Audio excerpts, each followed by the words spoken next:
Ouais, je fais une petite vidéo,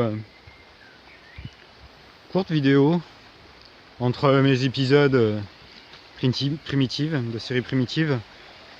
Alors déjà j'ai appelé ces épisodes série primitive, bien sûr, comme vous le comprenez, moi je suis totalement débutant et c'est pas tant primitif que ça, parce que j'essaie de me débrouiller avec tout ce que je peux trouver sur place, que je trouve dans la décharge.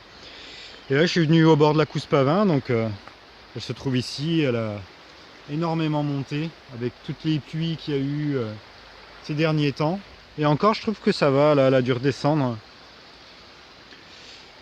Je viens ici tout simplement pour chercher du sable de rivière, dans l'idée de petit à petit remplacer la litière de mon chat, parce que ça commence à me saouler de devoir acheter de la litière pour que, en fait, alors que j'en ai à même pas 500 mètres de chez moi, au bord de la rivière, la litière gratuite. Alors on peut trouver ce genre de sable, hein. Je sais pas si vous le voyez bien par terre. Attendez. Voilà. Ça c'est du sable de rivière mélangé avec un peu de terre. Donc je vais récolter de ça dans mon sac à dos. Un petit peu, je vais aller voir s'il y en a dans de meilleurs endroits, un meilleur spot, marcher un peu au bord de la rivière, ça me permet de me faire une petite promenade. Peut-être récolter un peu d'ail des ours. Et voir aussi... Non, c'est pas des plants de pommes de terre, là, ça... je suis pas sûr. Et puis voir aussi si je trouve 2-3 trucs comme de l'ail des ours, voilà, 2-3 plantes. Pas faire trop long. Je vois qu'il y a déjà de l'ail des ours là. Pas faire trop long, je vais juste ramasser ce qu'il faut et puis voilà, c'était pour dire que je fais une coupure donc au niveau de primitif, parce que bah, j'ai tourné l'épisode 3, il n'est pas encore monté, mais simplement comment expliquer, ça fait à peu près un peu moins d'un an que je traîne une tendinite au bras gauche au niveau du coude, et là ces derniers temps, entre les séries primitives qui m'ont demandé quand même pas mal d'efforts, le boulot, et puis en plus bah, un peu de bricolage à la maison, là je m'y mets pas mal ces derniers temps, bah, tout simplement j'ai ma douleur dans le coude qui me fait très mal. Donc j'ai décidé, bah, non seulement en plus il fait pas beau ces derniers temps, bon ça s'arrête pas, ce qui paraît il va faire beau la semaine prochaine, mais décidé de faire une petite pause là, et avec cette petite vidéo simplement de bah, faire une petite coupure tout simplement.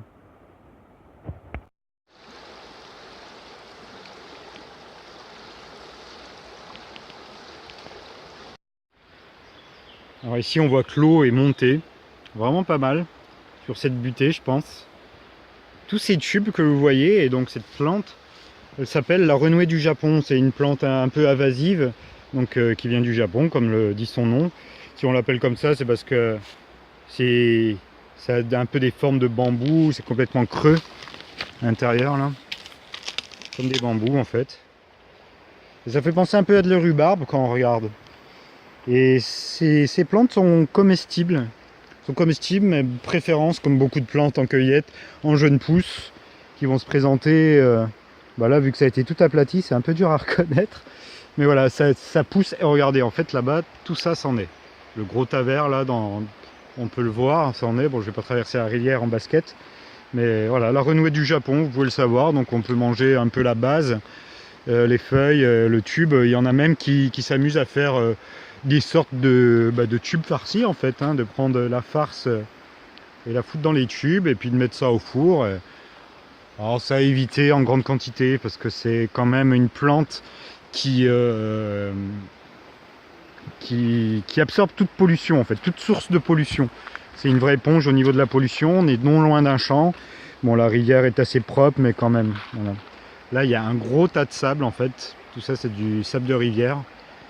Mais bon, il faut que je traverse et là j'ai pas envie en basket de mouiller les pieds. Donc je vais aller voir ailleurs, je vais continuer un peu ma petite promenade.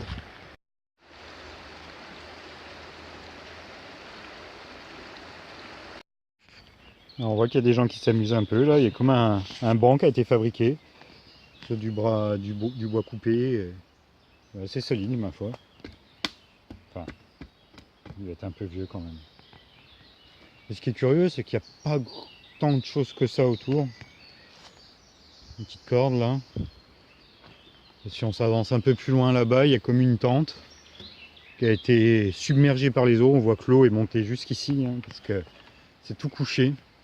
Il y a eu un sacré dégât là, avec les dernières pluies. Et malheureusement, ou bien heureusement, j'en sais rien d'ailleurs, ça a ressorti énormément de pollution. Énormément de pollution. Pas m'aventurer trop dans la forêt là-bas, parce que j'ai pas envie d'aller super loin ce soir. Là, c'est une fin de journée. Je sors du boulot. Je suis venu juste pour prendre un peu de sable, mais c'est vrai qu'une fois qu'on se trouve dans la forêt, tout de suite on a très envie d'aller un peu à l'aventure, à la découverte. Regardez, ah, la tente elle a pris cher, hein. Je crois que il valait mieux pas être dedans au moment où c'est arrivé, parce que je sais pas si c'est arrivé là dernièrement. Pas envie de fouiller ce qu'il y a dedans, parce que bon, ça a l'air vieux quand même. Si au pire quelqu'un a besoin de récupérer des choses, il les récupérera lui-même. Alors en bordure de rivière, j'ai trouvé pas mal de sable là que je vais récolter. Je vais vous montrer ça vite fait. Il y en a un peu là-bas sur la place. Il y en a un peu là par terre, regardez en surface. Alors savoir que en surface c'est du sable, mais à partir d'un moment on tombe sur la terre quand même. Donc là ça commence à être de la terre un peu plus solide. Oui. Voilà, on est sur de la terre, c'est marron, c'est compact. Et tout ça c'est du sable en fait, filtré par l'eau, enfin adouci par l'eau plutôt. Putain, je me suis tapé derrière la nuque avec plein de sable. C'est bon, j'ai foutu partout dans le col. Il y avait une sorte de bestiole dans la nuque là, j'ai mis une claque mais j'avais plein de sable dans la main et du coup c'est tout rentré dans mon col. Pas super agréable. Bon allez, je ramasse du sable. J'ai vu qu'il y avait tout à l'heure des pommes de terre aussi, je vais les ramasser et puis voilà. Voilà, ça fait même pas 5 minutes que j'ai ramassé du sable. Alors j'ai un peu ramassé ici, un petit peu là-bas dans le chemin, voilà, à 2-3 spots, ça fait en 5 minutes. Je me suis rempli le sac, là je dois bien avoir 30 kg facile, entre 30 et 40 kg, le sac est presque plein, pratiquement jusqu'en haut. Je me laisse un peu d'espace parce que j'ai un petit chemin à faire de 200-300 mètres quand même, donc j'aimerais bien pouvoir au moins réussir à soulever le sac. Voilà, ben on est le 18 juin. 18 juin 2018. Bah, je repars de la forêt avec mon gros sac bien lourd. Je crois qu'il a jamais été aussi lourd en fait. Bien plus lourd que même quand j'étais à la rue.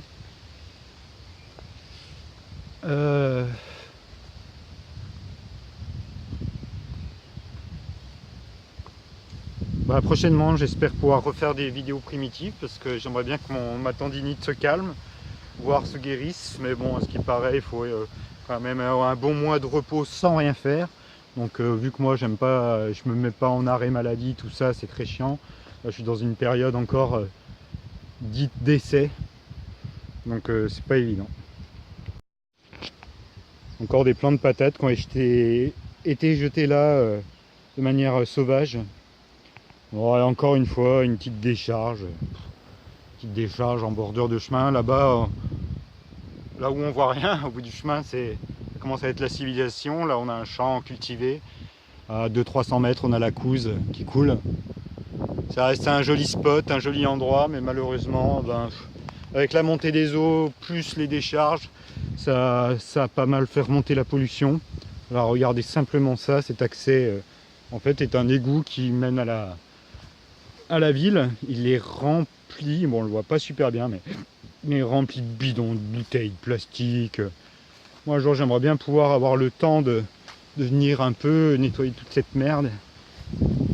Je trouve que c'est presque comme une assistance à personne en danger, une non-assistance à personne en danger, de rien faire, de juste se promener et voir, et de constater, de dire oh putain c'est dégueulasse, les gens sont dégueulasses, mais en final, est-ce qu'on n'est pas nous-mêmes dégueulasses de ne pas ramasser, quoi, tout simplement de laisser ça en constatant ouais l'humain c'est n'importe quoi. Bah désolé, mais bon, de dire l'humain c'est n'importe quoi, bah c'est n'importe quoi si on fait rien, quoi.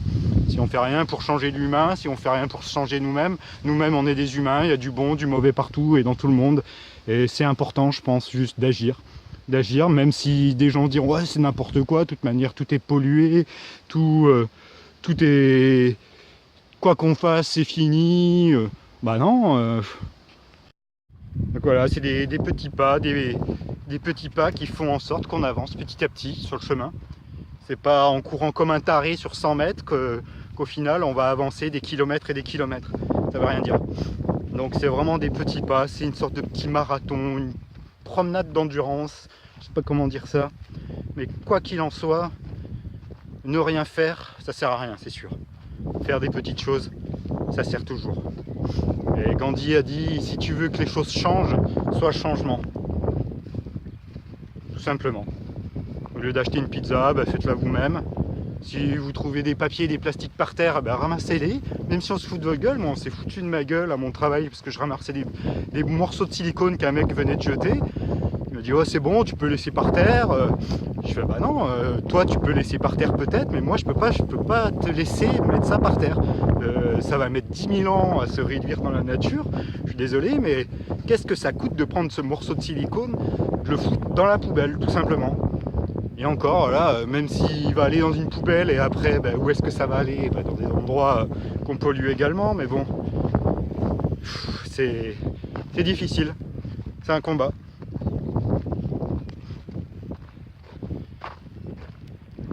Mais je pense faire un long sujet sur ça, peut-être écrire quelque chose parce que ça me travaille énormément depuis 2-3 ans. Et je veux pas que ça soit juste une utopie, et je pense pas que ça soit juste une utopie de vouloir avancer dans le bon sens. Voilà, on dirait de la terre parce qu'il fait sombre, puis le sabre est un peu mouillé, donc, mais c'est vraiment du sable. Donc j'en ai récolté. Le sac n'est pas super bien réparti sur la balance, je dirais en fait entre 20 et 22 kilos à peu près en fait.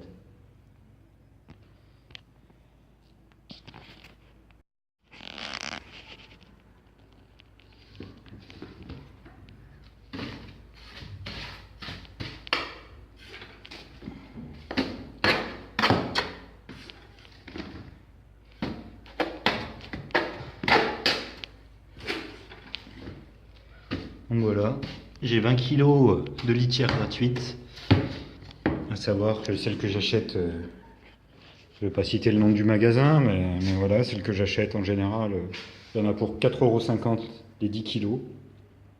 Donc non seulement là j'économise à peu près 9 €, mais je me dis aussi que bah, tout ce qui concerne l'emballage, chaque papier de chaque sac, je ne le consommerai pas. Chaque encre de chaque sac, de chaque papier, je ne les consommerai pas. Et alors, à petite dose, en utilisant peut-être un sac plastique, allez, 2 fois par mois, et de manière jusqu'à qu'il soit usé complet, bah, il en faut pour user ces sacs. Bah, alors,